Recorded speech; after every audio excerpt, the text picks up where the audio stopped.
បាទសួស្តីពុកម៉ែបងប្អូនព្រឹកនេះចង់ដឹងថាក្រុមការងារគ្នាយើងធ្វើដំណើរទៅណាអត់ខ្ញុំប្រហែលតិចយើងធ្វើដំណើរទៅបន្តការងារហើយបន្តយើងចាប់ផ្ដើមការងារនៅភ្នំបាសាក់ណាចង់ដឹងថាការងារហ្នឹងយើងទៅធ្វើការងារអីខ្ញុំទុំលាក់សិនចង់ដឹងច្បាស់យើងតាមប្លុកនេះទាំងអស់គ្នា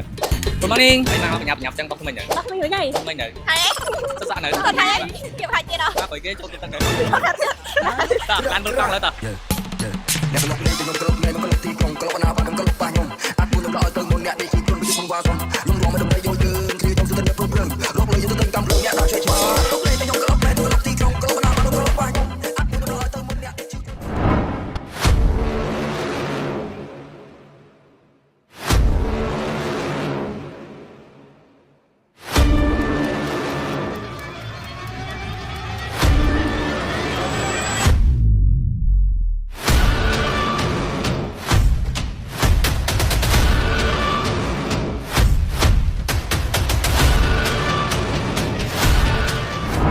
ក្រុមសម្ដែងទី1ពួកគាត់កំពុងតែសម្ដែងរឿងចាប់ដល់រឿងនិយាយពីអីសុំលាក់សិនយើងនឹងបង្ហាញនៅពេលដែលយើង final edition បាទឥឡូវកុំឲ្យខាត់ពេលយូរយើងទៅតាមដានជាមួយនឹងក្រុមទី2តើពួកគាត់កំពុងធ្វើអីបាទឥឡូវនេះក្រុមសម្ដែងទី2ពួកគាត់កំពុងតែធ្វើការសមប្រមុននឹងដៃដើម្បីឲ្យមានការ symmetry គ្នាបាទចាំដល់ពួកគាត់កំពុងតែសមពីរឿងអីតោះតាមដានអស់គ្នា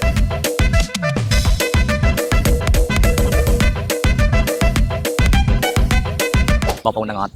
ហើយនឹងកាន់តែពិសេសទៀតយើងមាន fan VIP ដេកចាំមើលការសម្ដែងការងាររបស់ក្រុមយើងមកនេះមើល ចាជាស្រ័យចារំខានការគេងរបស់ចាយបាទដោយសារគាត់ឆ្លាតខាងខ្សែសិល្បៈគ្រប់គ្រងជាមួយក្រុមការងារយើងគាត់មកដេកចាំទស្សនាបាទដាច់បាយទឹកបាទតោះឥឡូវយើងមកខាត់ពេលយើងទៅមើល fan មួយទៀតបាទឥឡូវយើងមកមើល fan ម្ដងម្នាក់ទៀតហៅថាប្រុសម៉ៅគាត់សិតតែអ្នកគ្រប់គ្រងស្នេហាខ្សែសិល្បៈគាត់ដេកចាំមើលសកម្មភាពក្រុមការងារយើងថតតាំងពីម៉ោង 2 ពីភ្លឺមកអត់ទាន់ជួបអញ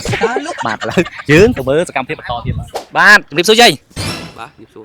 យាយចេះជប់រៃទៀតមើលដល់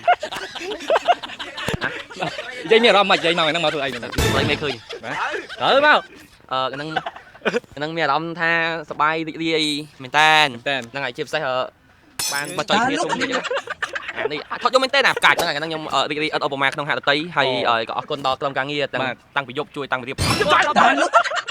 អូហើយមកចិត្តតាំងស្វាអីស្វាមកចង់ថាយាយមកហ្នឹងលើកោរួមជើងហើយកោរួមមាត់ឈប់កោអស់ហើយនៅតានេះកោបាទហ្នឹងហើយជាពិសេសក្រុមការងារខ្ញុំគាត់មានភាពរហ័សរហួនមែនទែនហើយទាំងប្រុសទាំងស្រីគឺប្រុសសាក់វែងស្រីសាក់ខ្លីហ្នឹងណាហើយខ្ញុំមកនេះគឺមកគោលម្ដងខ្ញុំមកថតតែខ្ញុំនៅទូម្ដែងអូហើយរបៀបថាខ្ញុំថតតែអត់ដឹកទេអត់ដឹកទេតែពេលខ្លះដឹកពេលខ្លះថតតែក្នុងសាច់រឿងហ្នឹងនិយាយដើរតួរបៀបមិនរឿងអីនិយាយទៅខ្ញុំដើរតួដូចគេដូចឯងហ្នឹងហើយធ្លាប់ពីមុនធ្លាប់ថតជាមួយតារា Hollywood ដូចជាច្រឡំលីច្រឡំកំអីដែរនិយាយទៅពួកគាត់ជាពួកខ្ញុំតាំងពីច្រឡំពលមកចាំខ្ញុំបង្ហាញមុខអត់ដែរឃើញសោះបាទជំរាបលាអរគុណយាយបាទហ្នឹងហើយឲ្យផ្ដាំទៅនេះផ្ដាំទៅTravis Scott ផងថាខ្ញុំនឹក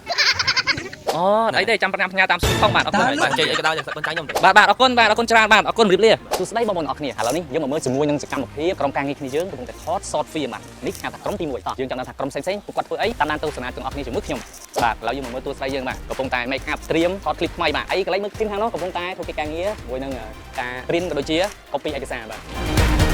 បាទម្នាក់ឃើញថាមុខមិនសូវរីកប្រមាណទេដោយសារយប់មិញឬសូតែមកថតនៅខេត្តអ្នកលំដេកទៅខ្ញុំគឺភ្នែកឆ្លក់តែម្ដងបាទតោះឥឡូវកុំឲ្យខាត់ពេលយូរទៅជួបជាមួយក្រុម sale ក្រុមទៀតបាទឥឡូវយើងមកមើលជាមួយនឹងក្រុម sale យើងកំពុងតែថត TikTok ប្រម៉ូទជាមួយនឹង production គ្នាយើងផងដែរបាទតោះឥឡូវខាងក្រុមខាងក្រោយតើពួកគាត់កំពុងធ្វើអីតាមដានទស្សនាជាមួយខ្ញុំទាំងអស់គ្នាបាទឥឡូវនេះមកជួបជាមួយនឹងក្រុមស្អាតយើងបាទមានតួម៉ែតួប្អូនតួកូនតួស៊ីវិល័យអូម៉ែគ្រូបាទញាក់សាច់តែម្ដងបាទអូម៉ែគ្រូ 2K25 គឺទំនើបចឹងបាទបន្ទាប់ពីទស្សនាជាមួយនឹងក្រុមនីមួយៗរួចកុំភ្លេចទស្សនាជាមួយនឹងក្រុម MC បាទទីមខ្ញុំក៏មានការងារធ្វើដែរក្រៅពីធ្វើវីដេអូ vlog យើងមានការងារក្រៅមួយទៀតគឺការងារ decor ដើម្បីថតយប់ហ្នឹងតោះបាទឥឡូវនេះសិតតែប្រាប់ដាក់សិនយើងដើម្បី decor កន្លែងយើងថតយប់ហ្នឹងបាទแล้วក្រុមការងារយើងកំពុងតែ decor ទីតាំងសម្រាប់ថតយប់ហ្នឹងពេលយប់យើងនឹងបញ្ចេញសម្រស់មួយកម្រិតទៀតជាមួយនឹងការថែមភ្លើងពីក្រៅទៀតបាទ